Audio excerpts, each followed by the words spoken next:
In 1095, a man stepped onto a stage, and with a single speech, he sent hundreds of thousands of people to war. This war wasn't just for land. This war was for paradise. And this call would ignite one of the bloodiest campaigns in history, the Crusades. In the city of Clermont, France, Pope Urban II stood before a crowd. He called on them to march to Palestine, to reclaim Jerusalem. But what truly made his speech powerful was this: whoever joins this war will have their sins forgiven. For the deeply religious nobles of the time, this was an offer impossible to refuse. And just like that, Europe rose. Nobles, knights, counts, dukes, they were already raised for war, but now they were promised heaven at the end of it. More importantly, for younger nobles who had no inheritance, this was an opportunity. New lands, new titles, perhaps even kingdoms of their own. Armies quickly began to form. Bohemond's disciplined Norman army from southern Italy, Ramon's massive force from Occitania, the Knights of Lorraine led by Godfrey and Baldwin, and scattered forces from northern France. But this wasn't just the story of knights. Thousands of ordinary people also set out. Peasants, preachers, the poor. Some believed their sins would be forgiven. Some were escaping poverty. Others dreamed of a new life in the Holy Land. But these people were not a proper army. They were simply a crowd. And that crowd was uncontrollable. On their way, they attacked Jewish communities. They looted towns. They left chaos behind them. When they reached Constantinople, the Byzantine Emperor Alexios quickly sent them into Anatolia, because these people were dangerous. And in Anatolia, a force was waiting for them. Seljuk Sultan Kilij Arslan. He remained patient. He waited for the right moment. And then, he ambushed this disorganized mass and nearly wiped them out completely. The crusade had suffered a devastating loss before it had truly begun. In 1097, the real crusader armies arrived in Constantinople. Disciplined, trained, professional soldiers. They numbered over 30,000. The Byzantine emperor agreed to help them, but on one condition: all lands you conquer will belong to me.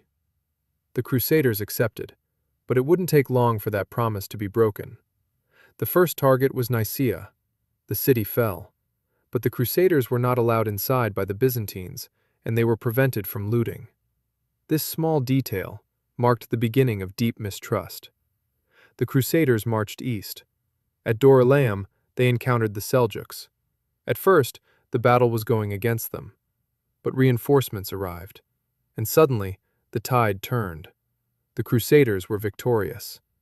Now, nothing stood in their way to Jerusalem. Meanwhile, Baldwin broke away from the main army and headed to Edessa. There he saw an opportunity, and by capturing the city, he established the first Crusader state in history. The next target was Antioch, but this would not be easy. Months of siege, hunger, disease, despair and unrest began to spread through the army, until one night, a gate was opened, and the city fell. Just when victory seemed certain, Antioch, now under Crusader control, was surrounded by a massive Muslim army. The situation was desperate, until a soldier claimed to have found a sacred relic, the Holy Lance. This news reignited hope within the army, and taking advantage of internal divisions among their enemies, the Crusaders won the battle. After capturing Antioch, the Crusaders broke their promise. The city was not returned to Byzantium. Bohemond established his own rule there. This was no longer just a campaign. It was becoming an occupation. The final target, Jerusalem. After months of a difficult and exhausting siege, the city fell. What followed was one of the darkest moments in history. Muslims and Jews were brutally killed. The city was looted for days. Jerusalem was now in Crusader hands.